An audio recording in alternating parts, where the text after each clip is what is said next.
Olá a todos e a todas, sejam muito bem-vindos a mais uma live da série aqui da Rede Amigos do Consumidor.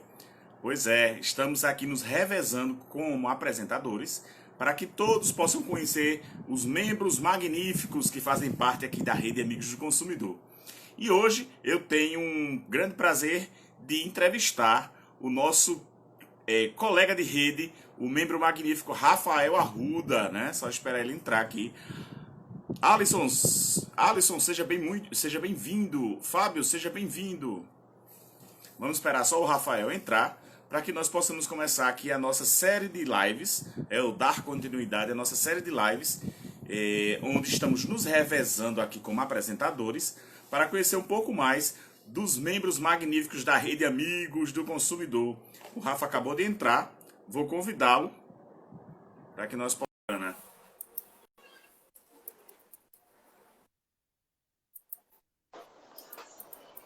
Olá! Boa tarde, Geraldo. Boa tarde a tarde, todos que estão amigo. nos assistindo. Bem-vindo. Tá ouvindo bem aí? Estou. Tudo em ordem, né? Tá tudo em ordem. Tá tranquilo. O novo papai, né? Tá conseguindo dormir? Tá um pouquinho difícil. Tá um pouquinho difícil. A olheira aqui, não sei se dá pra ver aí, mas a olheira tá forte. Mas Hoje ele conseguiu dar uma trégua pra gente aqui. A gente hoje conseguiu dormir até as 4 da manhã. olha que maravilha. Ontem a gente dormiu até 2h30. Ele só veio dormir depois de 8h30 da manhã. Uau, mas é isso mesmo.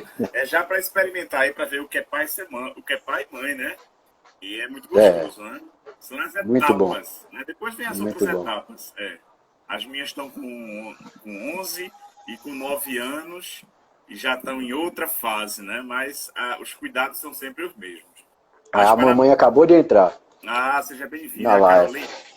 É a Carolina, Carol. Bem-vinda, Carolina. Carolina Mesquita. É de Vitória, né? É, Da família Mesquita, né? Conheço o pessoal. isso. Então, seja muito bem-vindo aqui, né? Eu estava explicando aqui a quem já tinha entrado que essa é uma série de lives que estamos aqui nos revezando para entrevistarmos os membros aqui magníficos, né, da Rede Amigos do Consumidor. Ontem eu entrevistei o Rangel, hoje tenho o prazer aqui de entrevistar você, o Rafael Arruda, né? E primeiro vou passar a palavra para você, fazer sua abertura, e logo em seguida eu quero que você fale um pouquinho aí da sua experiência profissional aí na área do direito do consumidor. Mais uma vez, boa tarde a todos que estão presentes. Boa tarde, Geraldo. Boa tarde a todos que estão nos assistindo. Quer dizer que é uma honra participar desse grupo seleto da defesa do consumidor aqui no estado de Pernambuco. Logo que Geraldo me convidou, acho que foi lá no comecinho da criação da rede, do grupo, eu não pensei duas vezes em participar, né, porque eu sei que vai ser um grupo onde nós vamos conseguir debater de forma bem centrada a defesa do consumidor, não só aqui para os consumidores do estado de Pernambuco, mas a gente tem uma visão na defesa do consumidor no país, né? Ontem a gente, aí na live, você com o Dr. Rangel, né, a gente lá do Procon de Jaboatão, eu venho junto com o Dr. Rangel aí nessa luta do direito do consumidor, desde que ele assumiu o Procon Estadual de Pernambuco, lá em 2008, né, que ele entrou. Eu entrei um pouquinho antes, eu entrei em 2005, né. Ontem a gente estava falando aí, vocês estavam falando, eu estava assistindo e estava também interagindo. Ele falou aí da CELP, né? E logo depois que acabou a live, que eu acessei os grupos e acessei a internet, eu vi que a CELP conseguiu lá no STF. Eu vi, você botou no grupo da rede, né? Fazer o corte dos consumidores, né? Que a gente tem uma ação civil pública impetrada aqui em Pernambuco pela Defensoria Pública Estadual, onde impediu o corte de energia enquanto perdurasse a pandemia pela CELP. E ontem eles conseguiram reverter isso lá no STJ, né? E a gente teve uma derrota aí para o consumidor, mas também tivemos uma vitória para o consumidor. né? Onde ontem também foi falado e vem sendo falado muito aqui nas lives do Grupo Rede sobre as agências reguladoras. E ontem, para surpresa, a ANS ela voltou atrás e incluiu no rol dos procedimentos obrigatórios os testes sorológicos da Covid, né? Aí a gente teve uma vitória aí pro consumidor, né? Mas a minha história lá com a defesa do consumidor, né? Eu sou um apaixonado pelo direito do consumidor. Eu caí no direito de paraquedas, né? No curso de direito eu entrei de paraquedas no curso. Eu não gostava de ler, não era muito chegado à leitura, eu tinha facilidade com números, tinha muita facilidade com matemática, física, química, e estava lá no terceiro ano e no cursinho vestibular, eu fazia as turmas de saúde exatas, né? Tentei o vestibular para odonto, né? Meu primeiro vestibular, fiquei no remanejamento, aí a Verônica, André, quem tá entrando. Verônica e André foram estagiários lá comigo, um lá no Procon em Vitória de Santo Antão, outro no Procon Estadual de Pernambuco, né? Gena também, que eu vi que entrou aí, é professor lá da Unifacol, ele foi estagiário também lá do Procon em Vitória, hoje um grande professor mestre em Direito. E eu, como eu vinha falando, entrei de paraquedas aí no curso de Direito, que eu estava fazendo saúde exatas, passei em odonto e fiquei no remanejamento lá. Aí fui fazer o cursinho pré-vestibular lá na turma de saúde exatas e apareceu no meio do ano de 2001 o vestibular na Universo, né? na Universidade Salgado de Oliveira, para Direito, e eu fui fazer só como simulado. Entrou Carol vai ser nossa entrevistada segunda-feira. Nossa amiga magnífica aí. O Lucas também entrou, não sei se está aí também. Isso, Lucas. Já passou por aqui nas lives, já foi entrevistado. Foi na quarta, né? E eu fiz o vestibular lá só como simulado, passei, né? Passei no vestibular e continuei cursando. Iniciei o curso de Direito e continuei fazendo o curso pré-vestibular na área de saúde exatas. E acabei desistindo lá do cursinho pré-vestibular, comecei o Direito, e eu já lá no sexto período, eu acho, quinto período, lá em 2005, né, que eu transferi o curso da Universo para Unifacol, né, na época a Facol, lá em Vitória de Santo Antão, para concluir o curso na primeira turma de Direito da Unifacol. Foi um pedido que meu pai fez e eu não podia negar esse pedido a ele. E perdi um ano de curso. Também, né? Eu fui aluno da Facol, viu? Do primeiro curso de administração da Facol. De administração, eu lembro. Não tinha direito na época. Não, direito começou em 2002. Direito começou em 2002. Aí, lá em 2005, surgiu a oportunidade, através de um amigo meu, Eduardo, de eu entrar como estagiário no Procon Estadual de Pernambuco. Foi aí onde eu tive o primeiro contato com o direito do consumidor, em 2005. Até então eu ainda não tinha visto o direito do consumidor na universidade. Lá na Facol era no 8º período, o curso a disciplina de Direito do Consumidor, e entrei no Procon Estadual de Pernambuco, né? Lembro como se fosse hoje, no meu primeiro dia no Procon Estadual, a gerente de atendimento, doutora Raquel. Eu entrei, ela chegou e fez: "Você é o novo estagiário, né?" Eu fiz: "Sou." Ela: "Aqui está o computador, aqui está o Código de Defesa do Consumidor e esse é o sistema que a gente usa." Na época era MS-DOS. O sistema, não existia o SINDEC ainda.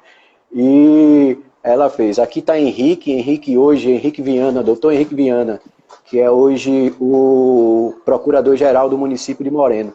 Ela achou que qualquer dúvida, Henrique está aí para lhe ajudar o sistema, e se tiver dúvida sobre a demanda, o código está aqui."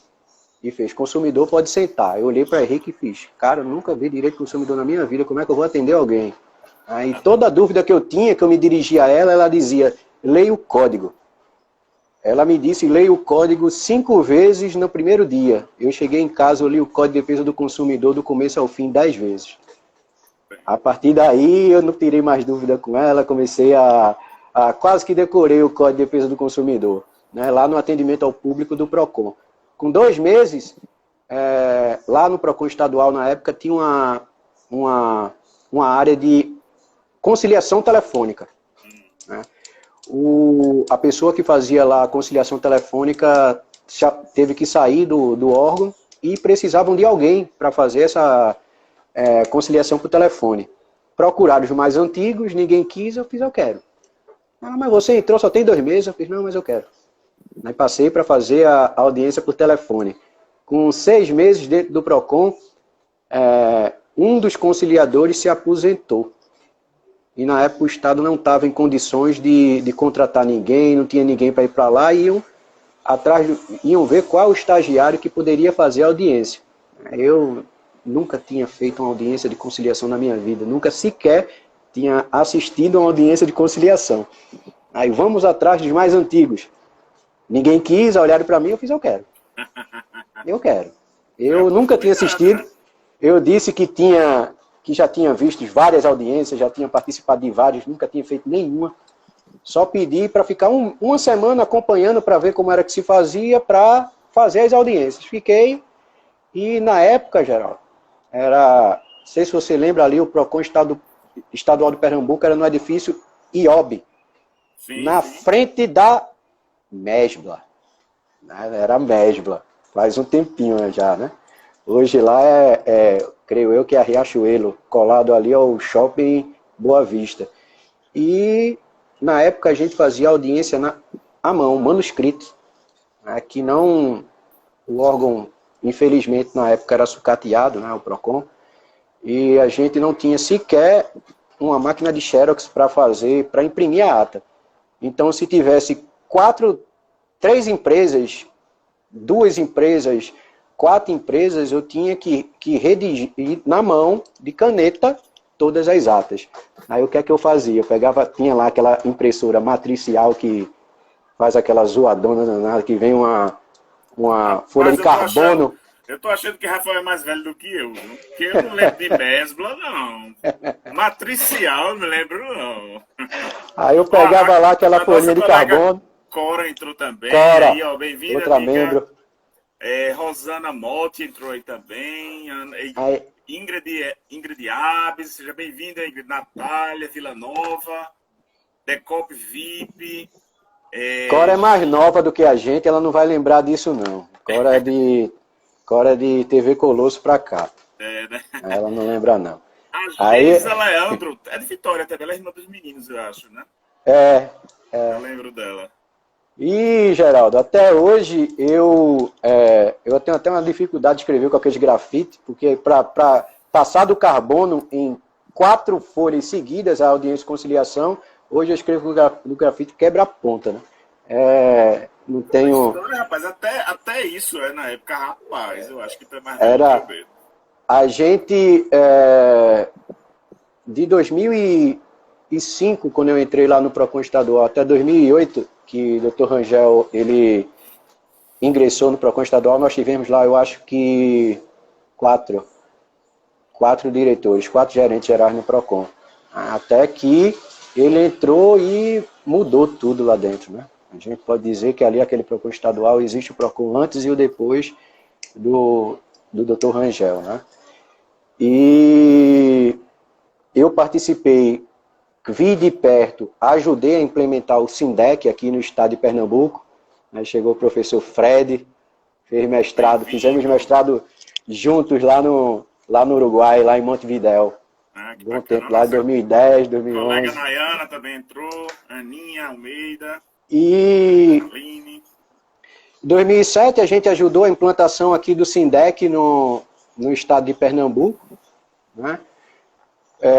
2008, Dr. Rangel, ele estava com Eduardo Campos, à época, o governador do estado. Ele tinha a intenção de interiorizar a defesa do consumidor, porque até então a gente tinha PROCON na capital, salvo engano, a gente tinha PROCON em Caruaru e tinha um PROCON em Palmares.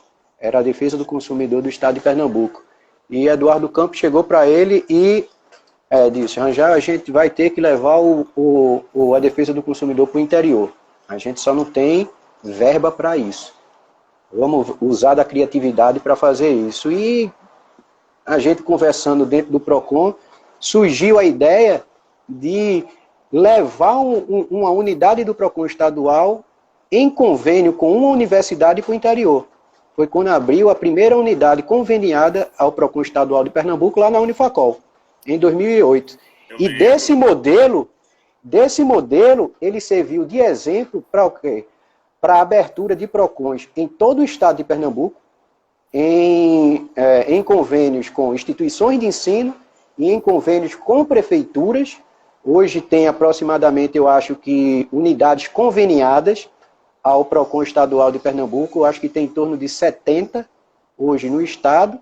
E esse modelo também foi copiado por outros estados para abertura de polos de PROCON no interior do estado de Pernambuco. Lá para... Seguindo aí na defesa do consumidor, lá em 2010, 2012, quando Juliana Pereira, já muito falada aqui, né, a eterna secretária de defesa do consumidor, ela estava assumindo lá na Senacom, ela tinha dois projetos que estavam para ser lançados lá, né, duas plataformas, que era o consumidor.gov, né, que já foi implantado, que já está aí desde 2014. Muito bom, por sinal.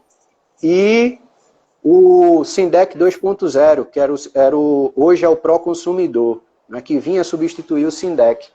E ela, pelo conhecimento que eu tinha com a ferramenta, de ter ajudado, de estar tempo na área do consumidor, solicitou ao Procon Estadual de Pernambuco, no caso a Dr. Rogel na época, que me cedesse para participar do grupo técnico da criação dessas duas plataformas. Que maravilha, a gente fez o trabalho, foram, eu acho que 8 PROCONs do Brasil, que a gente se reunia a cada 3 meses lá no Ministério da Justiça para elaboração do início até a implantação do consumidor.gov. Eu participei de toda a implantação, tudo, desde o começo, desde a criação da ideia, e o Proconsumidor ele começou a ser implantado ano passado, né?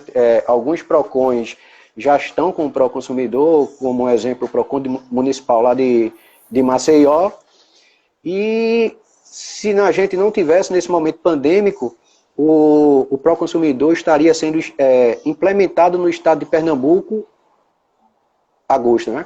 Agora em agosto. A gente estava tendo a implementação aqui. Agora atrasou, não sei nem quando vai adiar e vai um pouquinho mais para frente. A gente está tentando fazer... Pessoal, né? A gente está tentando, junto com a Senacom, para ver se a gente faz o treinamento online, com todos os PROCONs de forma remota, para que avance e chegue o Proconsumidor o mais rápido possível para todos os PROCONs. O Proconsumidor ele vai integrar o consumidor.gov com a plataforma dos PROCONs, que é o Proconsumidor. Porque eu digo que o quê? O consumidor.gov ele é a plataforma do consumidor. Sim. O consumidor, de onde ele estiver, ele vai acessar e vai fazer a sua demanda. E lá ele vai interagir sem interferência de ninguém.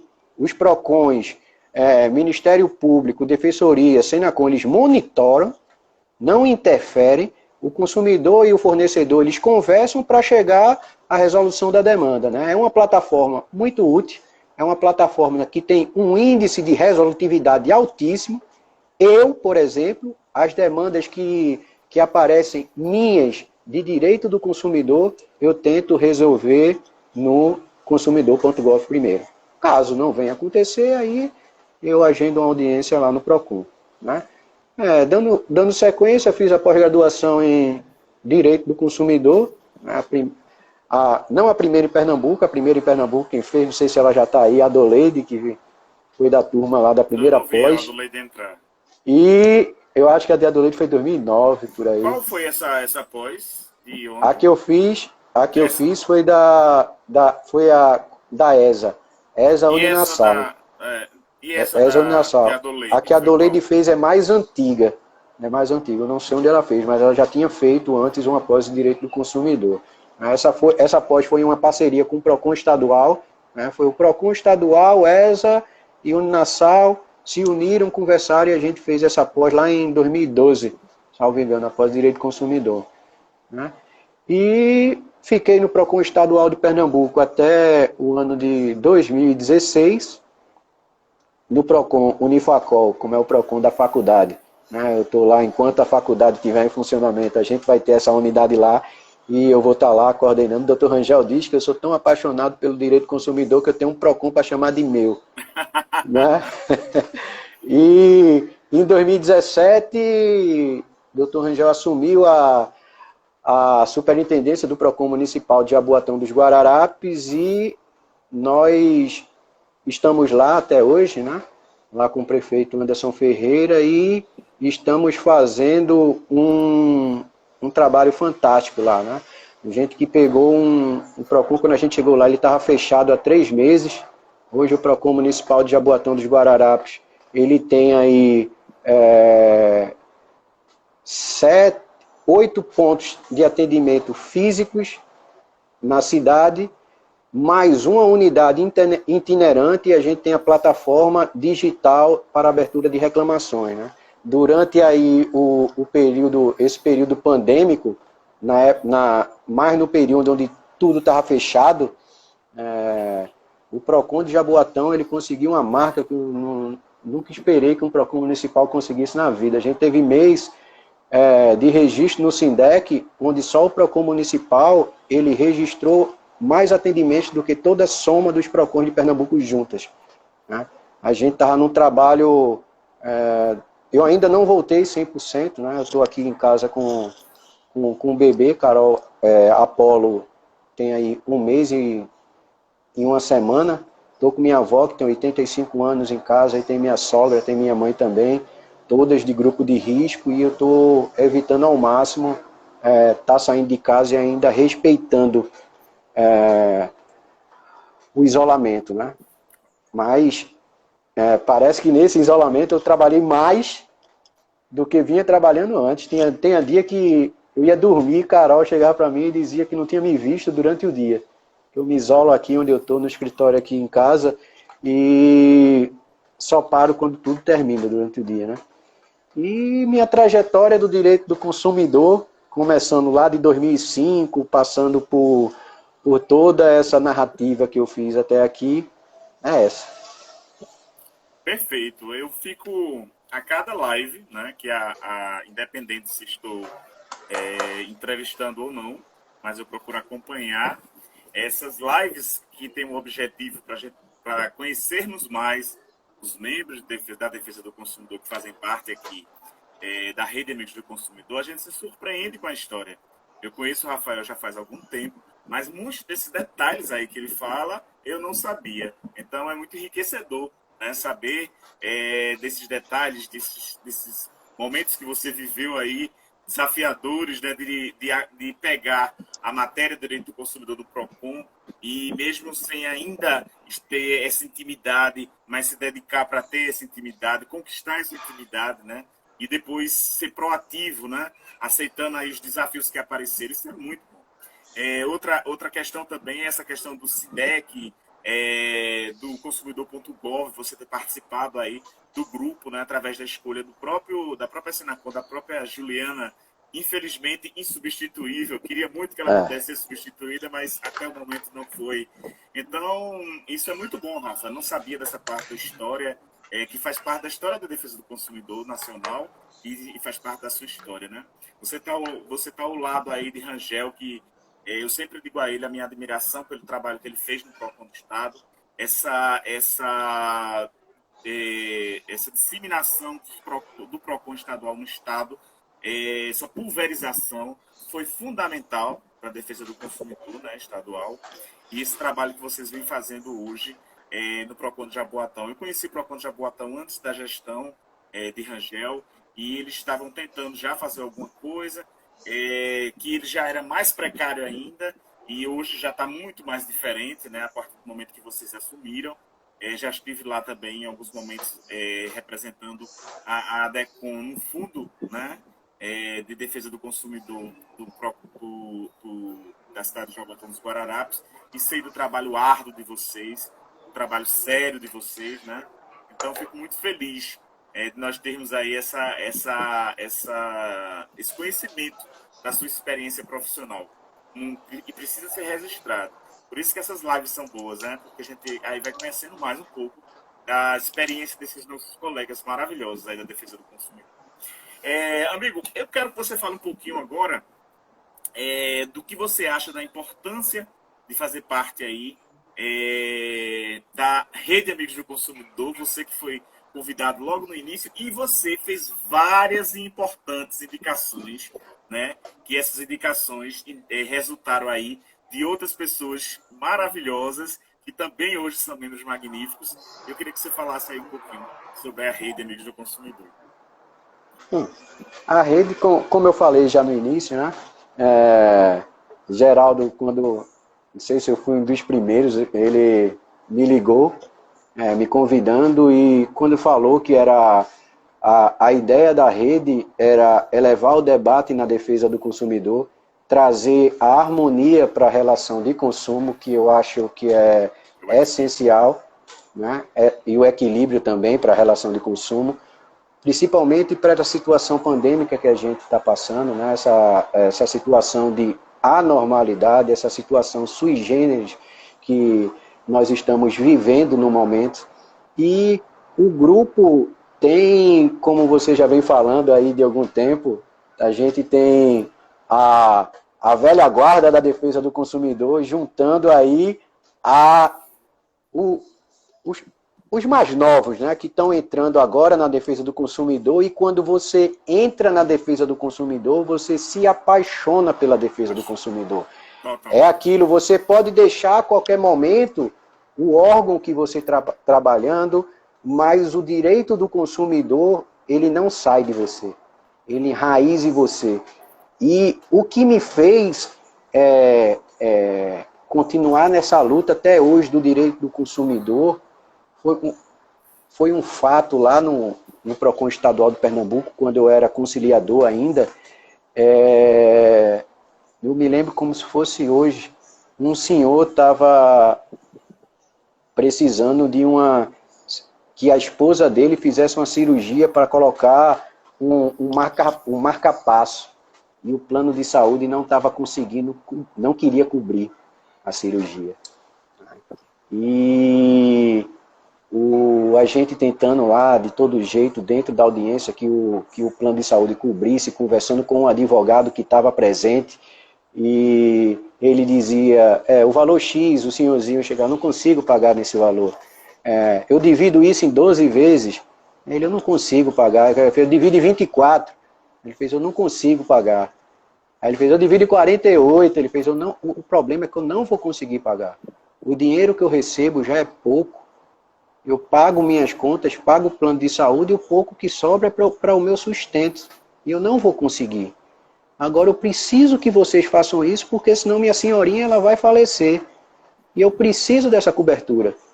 O advogado, ligue lá, veja se consegue, vamos ajudar ele. E nada.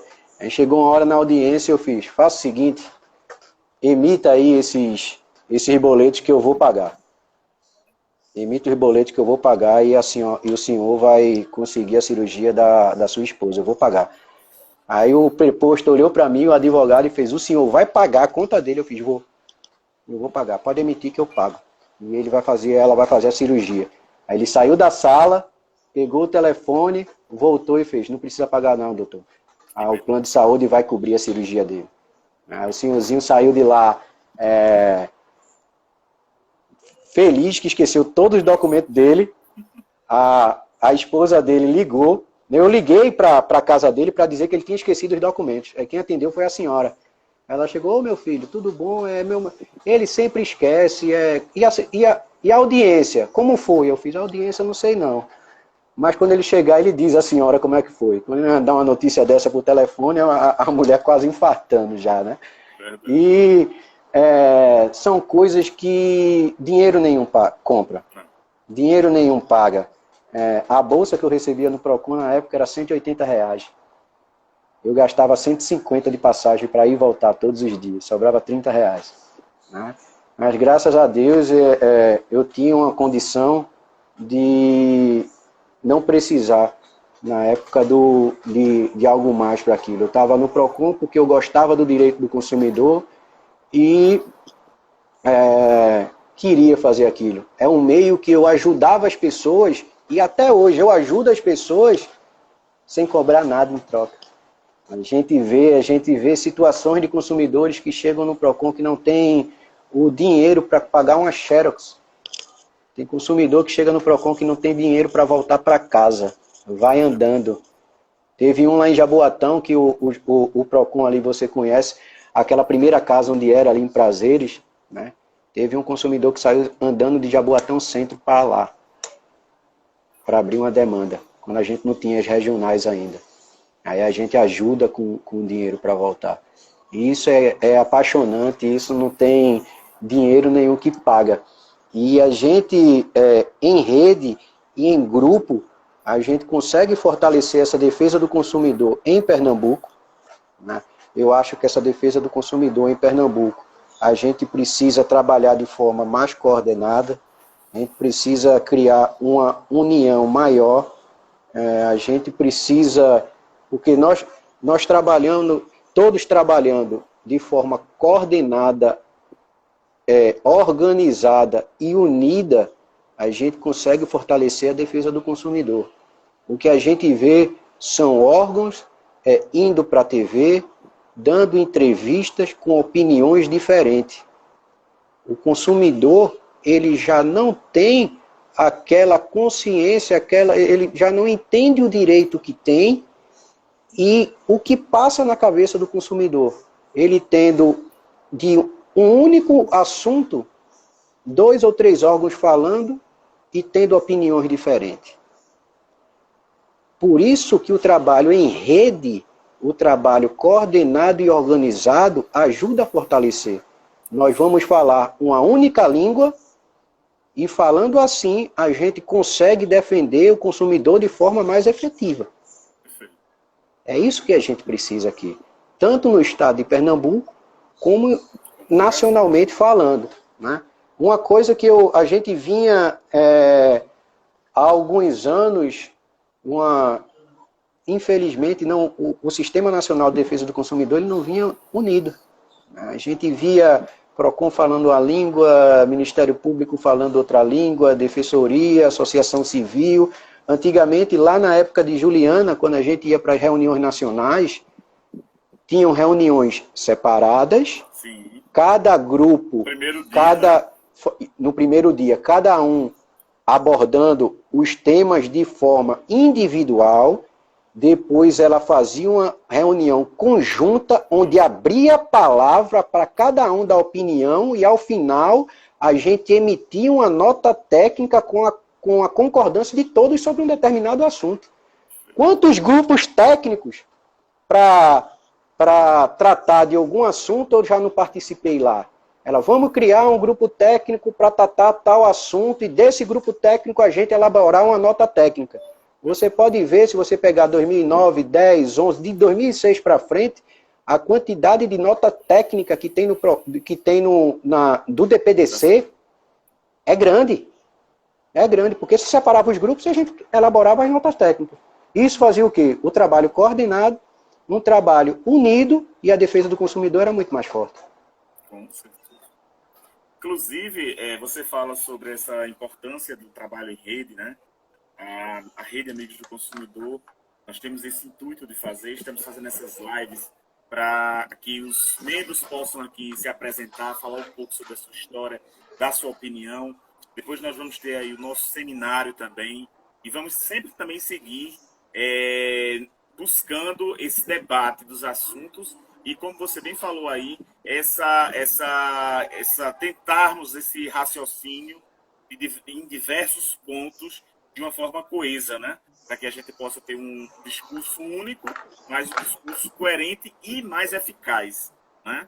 que é a forma mais inteligente de se atuar. E eu estava até falando sobre essa questão aí, desse desmembramento do sistema nacional. E aí você chegou lá no grupo da rede e jogou lá aquela informação daquela reunião nacional, né? E aquela Teve, a gente, dia 10 houve a troca na Senacom, né? Saiu o secretário Luciano Tim, não sei qual foi o motivo, mas saiu, né? E assumiu Juliana Domingues, que era diretora do DPDC. E logo ao assumir já veio essa conferência que teve hoje, esse webinar sobre o projeto 3515, o projeto do superendividamento, que é um projeto de lei que já vem há anos. Aprova PL 3515, né? E já é um projeto de lei que já vem há anos tramitando. A gente tinha, junto com o projeto de lei do superendividamento, a gente tinha um projeto de lei do comércio eletrônico, que já foi aprovado como decreto do comércio eletrônico, que a gente fala lei do comércio eletrônico, e junto com o Plandec, que é o Plano Nacional de Defesa do Consumidor. Os dois passaram e o superendividamento, a lei do superendividamento, está aí. A gente está muito próximo da aprovação do projeto de lei, do projeto 3515, né, do PL 3515. A gente está vendo todo o Sistema Nacional de Defesa do Consumidor trabalhando de forma organizada e unida para essa aprovação. A gente vê aí OAB, a gente vê Defensoria, Ministério Público, associações civis, PROCONs, o CONDEG trabalhando junto e entendendo, os juízes, eles estão entendendo e buscando também a aprovação do PL, do superendividamento. A gente vê aí os deputados e senadores trabalhando com força lá dentro do Planalto Central para que o projeto seja aprovado, até porque nesse período pandêmico, a gente está vendo aí uma crise financeira muito grande, pessoas perdendo emprego, pessoas tendo sua capacidade financeira reduzida, e isso aumenta tanto o endividamento como o superendividamento, né? O endividamento é uma situação natural do ser humano. A partir do momento que você faz uma compra para pagar futura, você se endividou. Né? Ali você tem uma dívida. Né? Você comprou parcelado, você comprou para pagar daqui a 2, 3 meses, você está com uma dívida. E você fica super endividado quando sua receita, sua capacidade de pagar é inferior à dívida que você tem. E isso independe da classe social. Eu já peguei pessoas no PROCON estadual, na época do PROCON estadual, uma senhora chegou para mim chorando que ela recebia 25 mil reais por mês e não tinha dinheiro para fazer a feira na semana para colocar comida em casa.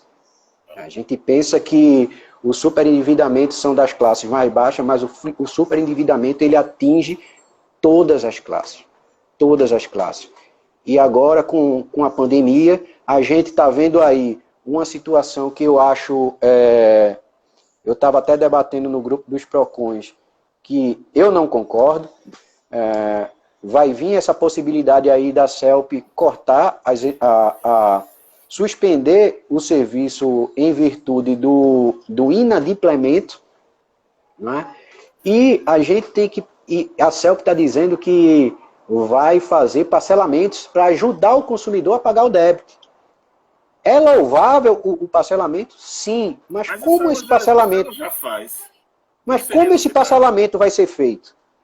Ele faz o parcelamento e esse débito parcelado, ele vai ser cobrado junto com a fatura de consumo. Aquela pessoa ela já não tem condição de pagar a fatura que vem. E dentro da fatura vai vir o parcelamento. Se ele não pagar a fatura, ele vai haver o corte. Né? Isso é uma forma de obrigar, é uma forma de obrigar você a pagar aquela fatura. Deveria vir em faturas apartadas, uma fatura de consumo e uma fatura de parcelamento, não na mesma fatura. E na verdade a CELP já faz isso. Eles parcelam Já na modalidade de cartão de crédito, né? Aí se eles vierem com essa justificativa e eles não criarem outros modelos de parcelamento que não seja cartão de crédito, então eles não fizeram nada. Continua na mesma situação que ele parcela no cartão de crédito, ele está parcelando no cartão de crédito com juros do cartão. Depois eu vou querer saber que juros do cartão é esse, que a gente vai conversar ainda. Né? E quem não tem cartão de crédito, muita gente agora perdeu a capacidade de ter porque está negativado, ou porque perdeu o crédito, não tem mais cartão, e eles estão parcelando. Agora, na fatura, a resolução 414 da ANEEL, eu acho que, não sei se é o artigo 215, por aí, não permite o corte do fornecimento acima de 90 dias da data do vencimento. Se a conta venceu hoje, ele tem 90 dias, isso está no parágrafo 2º, 90 dias para fazer o corte. 90 dias para fazer o corte. Para quem é baixa renda, esse prazo ele cai para 30 dias. Venceu hoje, ele tem até 30 dias para cortar. Se não cortar, ele não pode mais cortar. Mas como tudo no direito tem um salvo, né? Até 90, né? Até 90.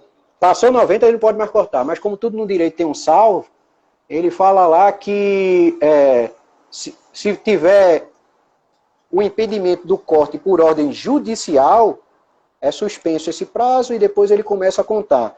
Né? Que foi o caso que nós estamos agora, que teve a liminar na ação civil pública da Defensoria, que obrigava a CELP de se abster de fazer o corte. Né?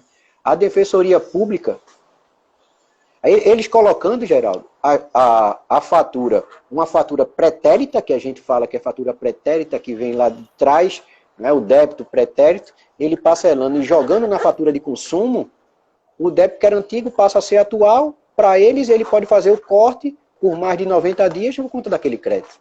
Isso aí, para a defesa do consumidor, é horrível. E para a Compesa, ela, como foi falado também na live de ontem, a Compesa, ela também foi parte de uma ação civil pública da Defensoria Pública com o mesmo objeto, que era abster-se de fazer o corte enquanto perdurasse a pandemia. Você até escreveu ontem, né? A Compesa também deveria ter entrado. A Compesa, ela fez um acordo e não vai cortar. O processo já transitou em julgado, encerrou. Enquanto perdurar a pandemia, a Compesa não vai fazer o corte. Né? Ela partiu da Compesa, junto com a Defensoria Pública, fazer esse acordo judicial. Não, a CELP foi até o fim, não.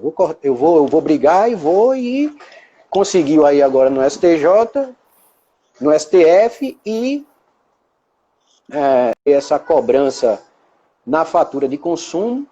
Eu vou até ver tentei até buscar se tinha algo na resolução, né, porque apesar de estar muito tempo na defesa do consumidor, são Código de Defesa do Consumidor, Código de Defesa do Consumidor Estadual, medidas provisórias, leis federais, decretos, N números de resoluções das agências reguladoras federais e da ARP, que é a Agência Reguladora de Pernambuco. Né? Que aqui em Pernambuco a gente tem uma agência que regula tudo. Depois de Jaime Asfora, eu nunca mais vi falar na ARP. Não sei nem como é que está funcionando. Eu também não sei como é que está. Eu só me lembro da ARP da época de Jaime Asfora. Depois, aí a gente tem o quê? Sabermos, né? Dá uma olhada para ver como é que está, para ver o que é que a ARP, como agência reguladora, ela acha, o que é que ela entende sobre essa possibilidade de corte nesse momento. Né? A gente, como o Dr. Rangel falou, nos Estados Unidos, que a filha dele está lá, a Companhia de Energia Elétrica entrou em contato com todos os consumidores e informou que sabe da situação, que pode estar passando ou não, que entende e que se a pessoa não tiver condição de fazer o pagamento, naquele momento, quando tiver a condição, entre em contato que eles irão ver a melhor forma de você pagar. Você vai dizer a ele, agora eu voltei a ter condição de pagar, como é que eu faço? E eles vão fazer da melhor forma para que você pague. Né? São outros mundos.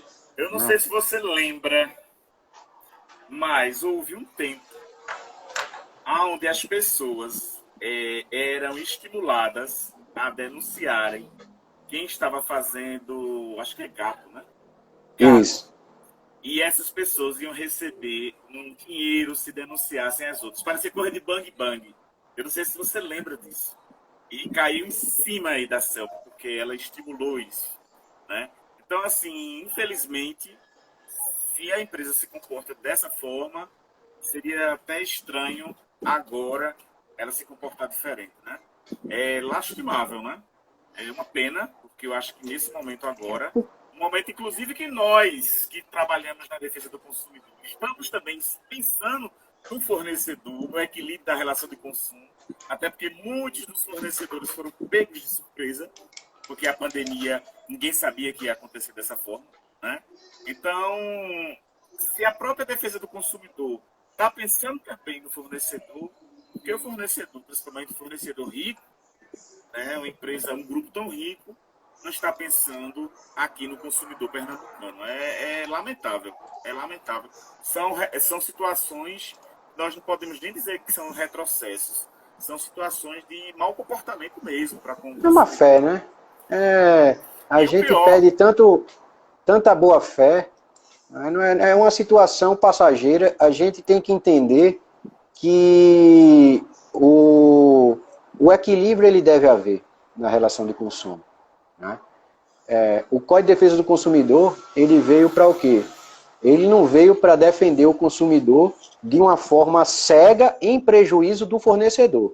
não. Ele veio para pegar aquele consumidor que ele é vulnerável da relação de consumo. Se a gente vê a balança do direito, o consumidor, ele veio para pegar o consumidor que está lá embaixo e colocar ele no equilíbrio, em pé de igualdade, não acima do fornecedor. Ele veio para equilibrar. Esse é o equilíbrio que a gente tem que buscar na relação de consumo.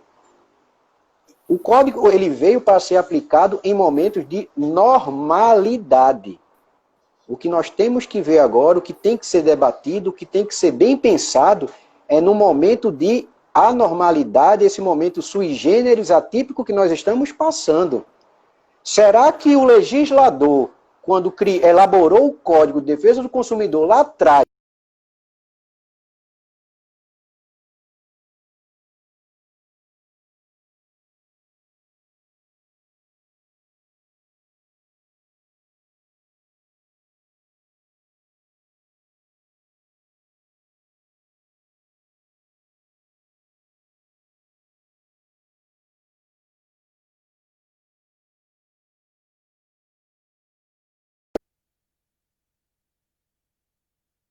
Oi, voltou. Oi, voltou?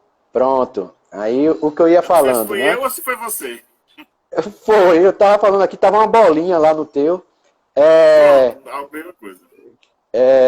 o que eu tava dizendo? A gente tem que pensar, o legislador, quando ele pensou na criação do Código de Defesa do Consumidor, ele não pensou no código a ser aplicado no momento atípico de pandemia. Ele não pensou. O código foi criado para ser aplicado numa normalidade. Normalidade. Isso é uma opinião minha, né? Alguns não concordam com isso. O consumidor, ele é vulnerável por ser consumidor. É uma característica universal do consumidor, a vulnerabilidade. Né? A hipossuficiência a gente vai ver dentro do caso concreto. Mas a vulnerabilidade não. Ele é consumidor, eu sou consumidor, sou vulnerável. Mas isso no momento normal. Se nós formos ver agora, nesse momento atípico, você entende, Geraldo, que num momento desse a gente pode ter um fornecedor que esteja em uma situação de vulnerabilidade maior do que um consumidor? Eu creio que sim. Né? A Inclusive, gente vai, 700 mil empresas no Brasil fecharam. a gente vai ver isso. Infelizmente, numa situação dessa típica, a gente tem que pensar no direito aplicado de uma forma não tão rígida como na normalidade. Porque se formos rígidos para aplicar o código como ele o é, para ser aplicado num período normal, agora na anormalidade, nesse momento atípico, nós vamos acabar com os fornecedores. E sem fornecedor não há consumidor. A gente vai acabar criando... Não há relação de consumo. E o que a gente vai ver? A gente vai acabar com os menores, os maiores vão continuar e a gente vai acabar vivendo no monopólio. E se a gente o da energia elétrica. De energia elétrica. Aí a gente vai ver o que é o monopólio da energia elétrica. É complicadíssimo, né? A gente tem que pensar, é um momento passageiro, o diálogo é a melhor saída para o momento, né? A gente tem que pensar como a gente fez aquele trabalho lá no início da pandemia, um trabalho coordenado com todo o Sistema Nacional de Defesa do Consumidor, com aquela ação intitulada como Contrato Tem Rosto, Contrato Tem Família, que atrás de cada contrato existe uma família. Não é como é. A gente tem que buscar agora o equilíbrio. Esse equilíbrio. Trabalhar pelo equilíbrio da relação. E quando tudo normalizar, a gente voltar a aplicar como era antes. Porque senão a gente vai ter um caos. E contar também com a coerência dos consumidores e dos fornecedores. Eu tenho um exemplo aqui. A escola, né? Principalmente as escolas estão aí todas online. É um desafio para os pais, mas também um desafio muito grande para as escolas que não tinham muitos professores preparados para isso, né? Tiveram que correr atrás, não só de termos de investimento financeiro, mas de entendimento. O professor que é acostumado a estar na sala de aula, de repente ele tem que conduzir a aula online, 100% online, né? E muitas escolas, elas não estão dando desconto. A escola das minhas filhas, inclusive, elas ligaram para mim. Eu já tenho um desconto porque são duas em uma escola única. E além de ter esse desconto normal, eu não reclamei nada do valor, nunca disse nada para eles sobre isso. A única coisa que eu tenho falado é: nós não queremos que as aulas voltem até o ano que vem. Mas aí a escola ligou para mim e disse: olha, além do seu desconto normal, nós vamos conceder ainda mais esse desconto. Eles fizeram isso, né? Tem algumas que tiveram alguma redução no gasto, né? E ele consegue dar esse desconto. Eu entendo que o desconto ele não deve ser linear para todos e obrigar todos aquele desconto, como tinha um projeto de lei fazendo aí, né? Se a gente vê escola a gente tem o contrato anual, né? Ele consegue manter e levar aquele aluno que já foi matriculado no começo do ano até o final do ano, ele dá um desconto e consegue ir levando até que seja liberado voltar à aula presencial. Mas se a gente for para o ensino superior, a gente tem um sistema semestral, né? Agora, no meio do ano, os alunos eles têm que renovar a matrícula. Quantas matrículas foram renovadas dos alunos que já estavam agora no meio do ano? Muitos alunos eles chegaram e, não, enquanto tiver aula online eu não vou renovar, só vou renovar a matrícula no ano que vem. Quantas turmas, todos os cursos tiveram turmas que foram formadas, que os alunos saíram. E as instituições de ensino superior, eles precisam do vestibular para os alunos ingressarem, para suprir os alunos que saíram. Como é que está a busca pelo vestibular para os alunos que vão entrar agora de forma remota? É complicado, porque quando você faz o cálculo do contrato, por lei, esse valor ele tem que ser mantido por no mínimo 1 ano. Ele não pode ser alterado, né? E ele já faz esse cálculo prevendo qual vai ser o índice de inadimplência anual. Ele não vai prever uma pandemia. Aí chegando agora, no meio do ano, saíram turmas, não houve a reposição de turmas, alunos não renovaram a matrícula para começar só no ano que vem. A gente está já vendo algumas universidades aí que estão quebrando, não é? Estão quebrando. Aí a gente tem que ver. Alguns fazem... pronto, aqui está falando aqui. Levando, Lívia que trabalhou com a gente lá no Procon Estadual, lá no Procon de Jaboatão. Né? Aí tem que... o acréscimo dos gastos de energia, internet, os pais estão tendo. Algumas instituições de ensino, elas não estão como o pessoal... Algumas que já me mostraram através de planilha, eles não pagam a energia pelo consumo. Tem um pacote de energia que ele paga aquele valor mensal. E esse exemplo aí que você está falando das faculdades, nós tivemos agora a Uninabuco, do grupo Nassau, né? A Uninabuco que ninguém esperava, né? O que tem que haver agora bom senso de ambas as partes, tem que haver, para desse bom senso, a gente conseguir extrair a harmonia e o equilíbrio na relação de consumo para que nós possamos passar por esse momento pandêmico e dar continuidade na árdua batalha da defesa do consumidor. Pois é.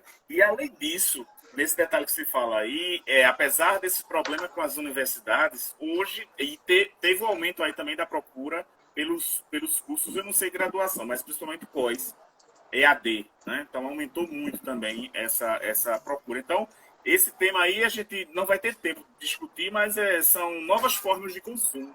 A pandemia trouxe estimulou essas novas formas de consumo. Quer falar bem rapidinho sobre isso? O que a gente está vendo agora, demanda de compras na internet, né? Não sei nem quantos minutos eu tenho. A gente acaba... 56, 7. A gente fala demais, né? A gente mas só tem fala aí, coisa boa, que bom. Surgiu com a pandemia, potencializou as novas formas de consumo, compras online, né? Novos golpes estão surgindo com compras online. O consumidor ele tem que ficar muito atento nas compras online, compras por aplicativo, compra por rede social. A gente está começando um trabalho fiscalizatório, porque a rede social, eu entendo lá o Instagram como sendo uma grande vitrine. Tem ali o produto sendo divulgado, vendido no Instagram, você vai perguntar quanto é o valor, ele diz que só fala no direct. O preço está escondido porque você tem que... É como se fosse uma vitrine, tem que estar lá... o preço de forma mais clara possível, com todas as informações, para que não cause dúvida ao consumidor. Já entra outro raciocínio aí, né? Transformar totalmente diferente. Né? Pois é. E para encerrar, Geraldo, falando de... até para o fornecedor, né? É isso que eu falo quando eu dou palestra para fornecedor, que o fornecedor de excelência, o bom fornecedor, não é aquele que vai tentar a todo custo fabricar um produto ou prestar um serviço sem vício. Isso é utopia. O bom fornecedor é aquele que, diante do vício, diante do problema, ele de pronto resolve o problema do consumidor. Exatamente. Né? Esse o fornecedor está livre, né? De fazer nenhum. algo. Esse o ideal. Esse é o ideal. Apareceu o problema, ele de pronto resolver. Rafa, bem rapidinho aí. Uma mensagem aí para todos os consumidores. Pois vai acabar. Mas teremos outras oportunidades. Tá bom, Geraldo. Boa noite a todos. Pera, uma mensagem, uma mensagem. Eu tô dizendo aqui um comentário que a menina colocou. Que pena que vai acabar. Sim. Vai logo. A mensagem para o consumidor é que durante esse tempo pandêmico, tente conversar. A conversa, o diálogo, ele é essencial nesse momento, como Lívia falou aí, eu abordei no começo. Existe a ferramenta do consumidor, que é o consumidor.gov.